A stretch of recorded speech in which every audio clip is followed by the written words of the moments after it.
Namaste.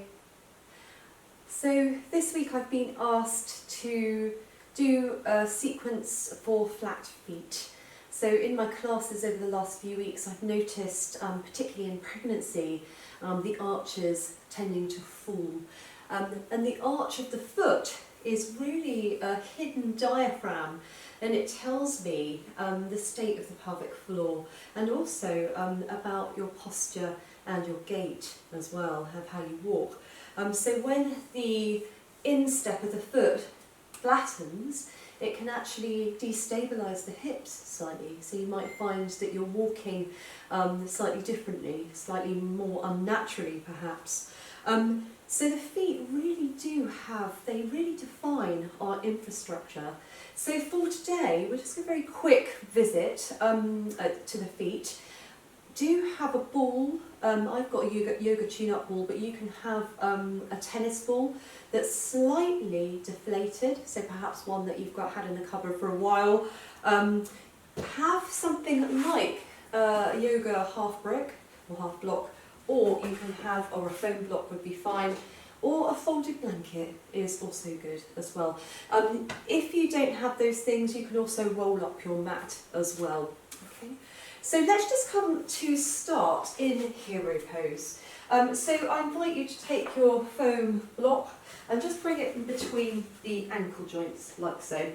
Have the knees, so they're about hip width apart.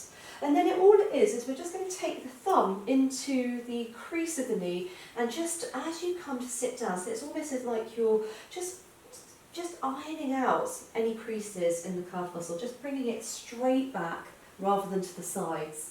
And then if this is uncomfortable, you might need to raise up. You can have your blanket as well if that feels more comfortable for you. So this pose is a really good way of stretching the ligaments in the foot. So you've got about 26 bones in each foot, 8,000 nerve endings, so very important foot. And it's quite nice here just to get the thumb into the inner arch of the foot and just massage, really get into the space. It's quite good if you need to wake up the foot to take the thumb just on the groove. There's a natural groove between the big toe and the second toe. If you come down right where, this is where the instep starts at what we call the bubbling spring point, and just have a little bit of pressure there, and that will help to give you a bit more energy as well if you're feeling tired, if you've been on your feet all day. And then just coming down into the centre of the foot, coming into the inner arch of the foot, and again into the instep. And notice what's there, what's present, what feels good. You can even close your eyes just to bring your sensory awareness within the body now. And it's good to sit in a hero pose for about 5 to 10 minutes if possible. And you could just do massage. It's quite nice to sit nice and tall. It's also really good, this particular pose, to open the lower back as well. So if you suffer with lower back pain, this could be a good pose for you too. And then just taking a few breaths here, just noticing how it feels, the stretch in the ligaments and tendons that help to suck the inner arch up. And obviously this is your hidden diaphragm that connects your pelvic floor. So if you're weak in the pelvic floor, sometimes the foot and the arch can flatten. Good. Okay, another thing to try, if you are okay in this position, the knees are okay, you can just roll over the feet and just really press into the big toe side of the foot, and you can feel the muscles starting to work. Good, and then coming forwards, curling the toes under, you can just move the block or blanket out of the way now. And just curl the toes under and just make sure that you can't see your toes. You may want to have the blanket to support the knees if you've got a half floor. Play with the hand position, just find a position that supports your shoulders. Really spread the hands out wide and just press a little bit into the inner hand, so the index finger and thumb, just to work the extensors in the arm. From here, just allow the tailbone to lift, shoulders rolling back, find a little sway. Imagine you're a cat and you're just lifting your tail, having a little bit of a wave of your tail. And then from here, start to draw the belly in, finding cat pose. And from here, take it back into the feet. And you can start to walk the hands back towards the toes. And that might feel a little bit uncomfortable to start with, so you might need to adjust the toe position. And then come back into a sitting position, so tie or what we call fire toes. And this is a really good way of, again, just working the muscles on the instep of the foot. Again, staying here just for a few breaths. You can even sort of massage the feet if they feel a little bit tight. And then from here, pressing into the floor and just coming into a little squat where you're bringing, I'll show you from this side, heels together and bringing the pelvic floor onto that resting the heels. So you're just taking it to that point. Good. And you may even be able to find a little balance. Obviously balance, if you haven't slept very well, if you're perimenopausal, it might be tricky to do.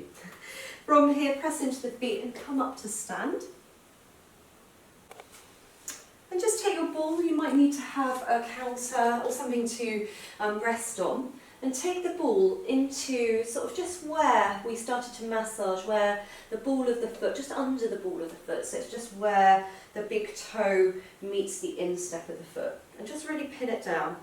And then just start to press in, so it's your left foot. And we're just going to start to work towards that left side. So we're just going to do a little bit of excessive compression with the ball. So really pressing in and then coming the other side very gently. So just shearing that arch, so just coming to the side and then coming back. You can just walk it a little bit further down. See, right in the arch of the foot. And then again, this is really good to strengthen and lengthen the bones, the muscles, the ligaments in that instep. Okay. And then you can just bring the foot to the floor and just notice, you can probably see a change. So I was born with flat feet, and yoga has really helped. It's been the only thing really to help my foot position. So from here, again, bringing it to the other foot. Again, you can have a counter to the side and just press, and you might be able to feel the toes starting to open out a little bit here. And then starting to come, just tracking it over to the instep. And then coming back the other side, just finding. It's just more onto the instep of the foot. You might want to bring it a little bit further down, just see how that feels. Tracking and shearing the skin from side to side. Good. And then just bringing the foot down. You can just do it 5 or 6 times if you have a bit of time. And that will help to lift the instep of the foot. The other thing that you can do as well, which I really like, is to take a block, a foam block like this, or a folded blanket. You can even roll up your mat to make it that sort of length. And to bring the feet, so you've got the feet, so the instep of the foot is supported on the block. And this you might feel the hamstrings starting to engage. So just bring it so that you can feel, you can bring the heels to the floor quite comfortably. Okay, you might find that there's a lot of stretch going on in the calf muscle. So what we're going to do is come into a little chair pose position. So take the sit bones, imagine you've got a tail and you're lifting the tail behind you. So you've got that nice lift. You can have the hands gently connecting onto the knees. Just bring all the weight into your heels and see if you can bring the arms forwards. So imagine you're sitting on a chair, you're going to sit on a chair. So chair pose. And then with the exhale, just sweep the arms down as you draw the pelvis through and lift the heels onto the block. So really good for balancing as well.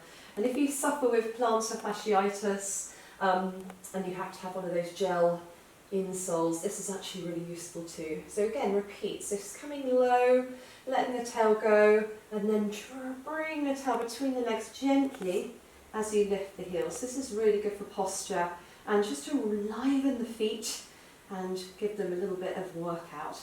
Good. Okay, this time coming into a balance. So coming in, finding your chair pose. Again, bottom coming back.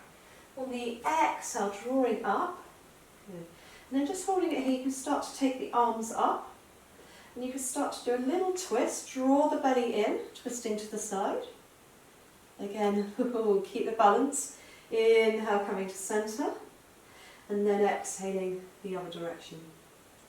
Good, just add a little twist, come back, bring the hands down as you bring the heels down and step back off the block. And again, it's really good to feel you can start to feel the instep. You might be able to see from my feet, the instep is lifted quite a lot more. So really good to support and strengthen the feet.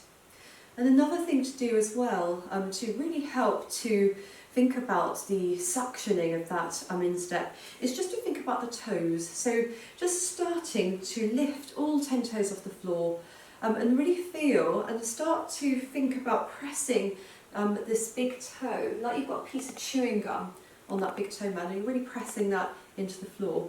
And then just start to space the toes out, and then little toe connects to the ground, and then each toe in turn. And that will help to reset the instep of the foot as well. Soften the knees so you feel a gentle recoil in the pelvic floor. So you'll probably find that the more instep lift, the stronger and more toned the pelvic floor becomes as well. Amazing how it does. So now again, bring the weight back into the heels. You can do the chair pose without taking it onto the block as well. And you can start to lean forwards, or lean them back, sorry, and then coming forwards, pressing the outer toes, big toe, and then lifting the heels. Again, you can do it without the block if you want to. And then placing the toes to the floor, soft knees, taking a little tree pose, hands to the hips, and just allow the tail just to lengthen down towards the floor. So it's like another root that's coming down into the floor. Toes are rooting into the floor, and allow the ball of the toe to come up. So imagine you're bringing it onto that block again. And then from here, just bring the foot either here, or can you draw it up a little bit onto the leg? You can have the hand touching against the inseam of the leg. So a little bit of a tree pose, and see if you can create a little grip in the foot. So you're pressing the mounds of the toes into the floor, and that will help to suction up that hidden diaphragm in the foot. Good, and then just coming down, and you can repeat the other side when you're ready. So again, feet spread the toes, outer edges of the foot first, soften the knees, all of the foot, either here. Again, try and keep this hip so you're lengthening the tail down as an extra root, bringing the foot up. You can even have the hand behind the back just to create that length. Have a hand to the inseam of the leg. Again, tree pose. Find your balance, keep your gaze grounded. Lovely, and that will help to awaken and enliven your feet. Namaste.